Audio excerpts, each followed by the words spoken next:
wonna wasizira okubatenga owuliriza webale kubatenga otwekumidde kamale okuvaako South Africa ga munywanyi waffe gwe bayita Medi amanya amatuufu bamuyita Roger Lyanda erinnya eryo ye mukulu oyo gwe bayita Medi abangi gwe musinga okubatenga mumanyi nti amansa akasente bangi basobola okubatenga boogera bingi nnyo akatambi akasobola okubatenga virayo ku mukutu ogyenjawulo ne kasobola okubatenga saasana weekend eno gisobola okubatenga tumaliriza munywanyi waffe ono yasobola okubatenga avayo n'ategeeza nti yabadde sponsoringa Bwiino oba ekibiina kya nuupu okuvaako South Africa. Bannayuganda bali South Africa ne batugamba nti katubajje amaggwa musobole okubatenga musevula ne bategeeza nti omukulu ono gwe bayita Medi tabangako na ssente wadde n'akamu wabula nti pikerere oba atambula n'abagagga abasobola okubatenga ku mwaka sente e South Africa. Tubabuuza e South Africa omukulu ono ye Medi eyesoma akasente yakajjawa bategeeza nti omukulu ono Medi akasente kasinga okubatenga afuna akajja ku internet musajja Mufere oba obusawo bwe abukolera ku internet emikutu gy'osinga okubatenga olaba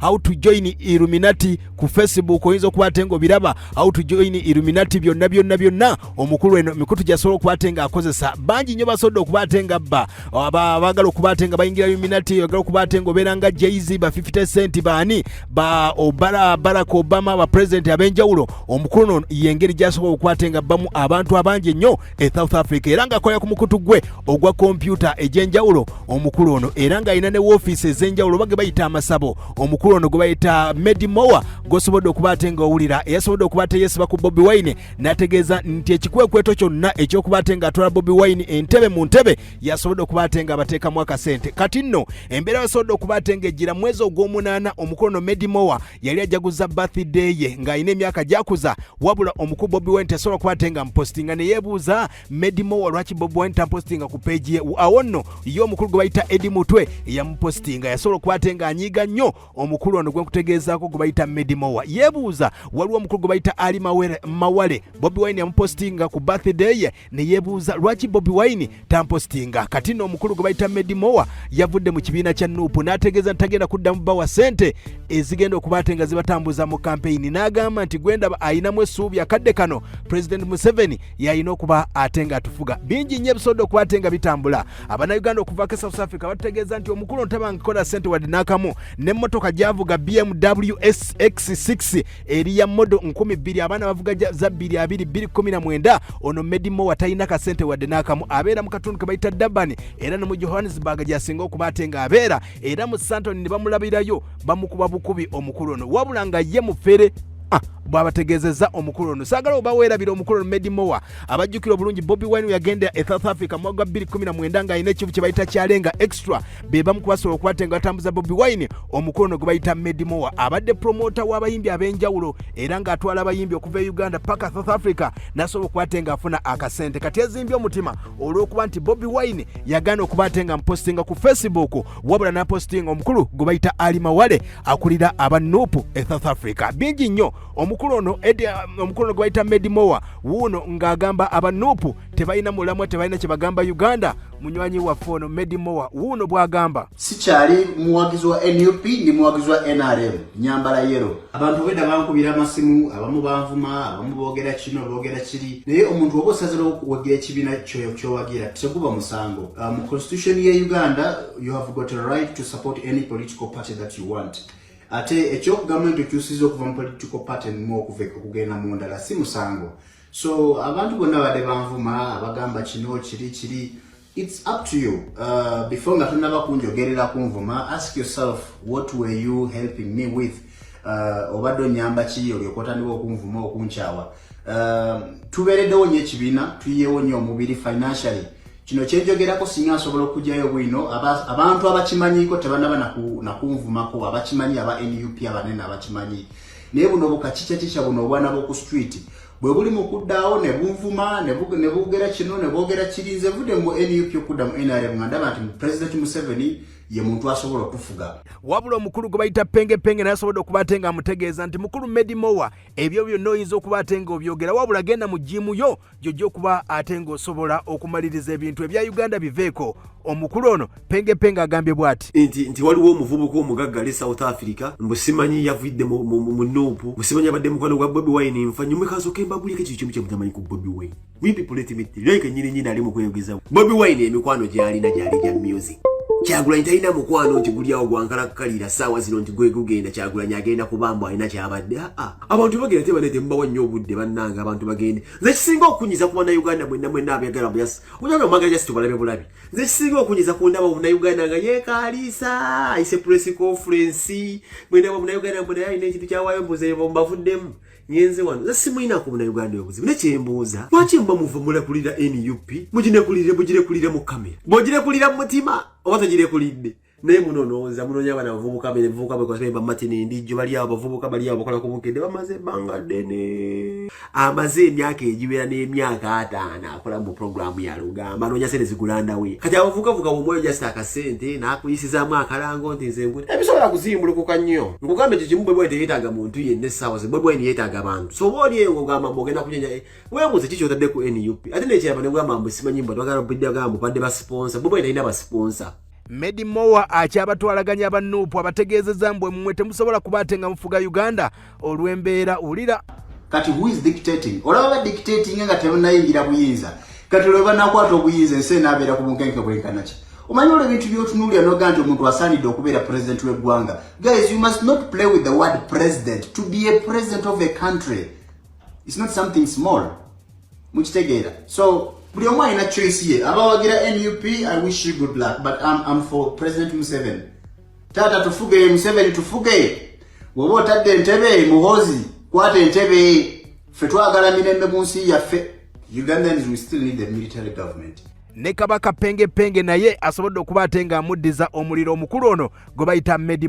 Tubaleke bagende bakole ebintu byabwe ne mbalemera kuzina mugambese omuntu agenda nalekulira NUP nga agirekulira mu busirisi bwendiwe ekitiibwa n'omuntu ayita TV yakoze obuleediyo banoonya hype abanoonya justice nabagambe koze mulabi bamunda sawa nengamba yasazemu akawala atambu mmonde naku zina abadde ambalanda we agira bwati asitula obuzito mwaine ebintu byagala okuyisaawo nengamba Kyagulanyi buli omukati yes nabagamba kashi ngera segenya bagamba nti Kyagulanyi cash crop yetambula Uganda bikofi byonna byagwa so yogera ku Kyagulanyi kayepo kabeera kanji ateshe bagikuteeka ku kitambula nabiwulidde awo naye no kati amaanyi ogajjawo galumba omusajja ngoyo omusajja wattu yeberera South Africa kanyama yekodi yisula bizito bi akola bintu bi tabira ko chairman wa kyalo muleke na musajja agende Medi wuuna akyaleeta Bwiino ku bannaffe abannuupu ng'agamba nti ye yabadde abateekamu akasente ak'okutambuza kampeyini zonna eza Bobi Wine. Sijja kwatakinga muntu yenna, sijja vuma muntu yenna. I made my political decision. So abachimanyi mu NUP kyembadde nkola abachimanyi era I respect that because some of them they texted me. Kati gwe bambi mukazi watu musajja watu anvumye anchaye soka webuuze obadde nyamba ki before you hate me. Just block me. I'm not going to lose anything. So this is a political decision and there is life after election. So mwe mumanyi nebizibu ya mweze kimotoka kya mwenchi busomwe kya NUP sibuli akyuka okukyusa ekibiina nti abakyuserwa ssente muba mukitegeera nti waliwo okutunulira n'olaba omuntu alina ebisaanizo okubeera omukulembeze w'eggwanga tuve mu urban excitement ti omuntu olw'okubanga abadde muyimbe abantu bamumanyi. Yes, I'm not going to attack anyone. Sigenda ku attackinga Bobi Wine, sigenda ku attackinga muntu yenna nze nakoze political decision.